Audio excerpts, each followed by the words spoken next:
Li cihana dijital, rêbazên manîpülasyonê her ku diçe hîn sofîstîke dibin. Yek ji van rêbazan jî bikaranîna trolanê ku armanca wan a sereke reşkirine.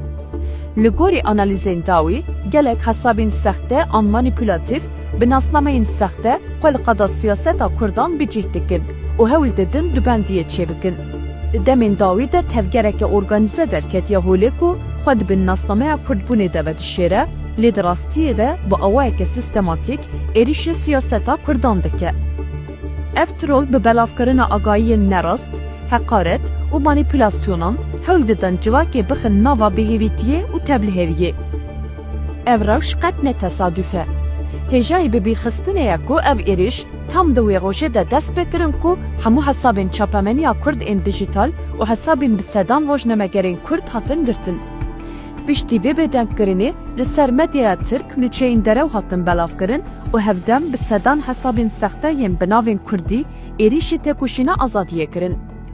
Birêya bot û hesabên din hejmara ecibandin û şîroveyan an parvekirinan bilind dikin. Armanc ew e ku di heşê bikarhênerê Kurd de piraniya gel wekî wan difikire ava bike. Ku li Tirkiyeyê saziya serokatiya enformasyonê bütçeyên mezin ji bo kontrolkirina medya dijital vediqetînin. Basterast cialiyê van navendan ve bi awayekî profesyonel û li gorî ajandeyeke rojane tên birêvebirin. Ev tor, taktîka ku di lîteratûrê de jê re tevgereke gel a sexte tê gotin bikartînin. Profilên wan bi alayên Kurdistanê, wêne û sembolên neteweyî hatine xemilandin û navên wan Kurdî ne. Li naveroka wan tenê êriş, reşkirin û dijîtî ye. Bi vî awayî ew xwe wekî dost nîşan didin da ku jehra xwe hêsantir belav bikin. İddiayeke bê bingeh diavêjin holê û vê derewê wekî agahiyeke veşartî pêşkeş dikin. Dema trolek tiştekî dinivîse, bi dehan trolên din di heman demê de tên wê diecibînin û parve dikin. Ev yek li ser bikarhênerê asayî vî hissê çê dike. Wa, herkes wisa difikire, nexwe ev rast e. Dema ku bikarhênereke asayî rastê postekê provokatîv tê, pir caran ji hêrsa xwe bersivê dide, şîrove dike an jî wê postê parve dike. Lê belê, ev tam tişta ku manîpülator dixwazine. Li gorî prensîba van platforman her şîrove, her parvekirin û her ecibandin algoritmayê dixapîne û peyamê dide ku ev naverok girîng e. Bi vî awayî posta wî trolê dikeve pêşiya bi hezaran mirovên din. Pispor destîşan dikin ku hêza van hesaban ji ber bersivdayînê tê. Çavderên medyayê pêşniyar dikin ku ev hesab divê yekser bên paşguhkirin an jî asta kirin. Her wiha rewşa bikarhênerên dilsozên ku ne agahdarin jî girîng e.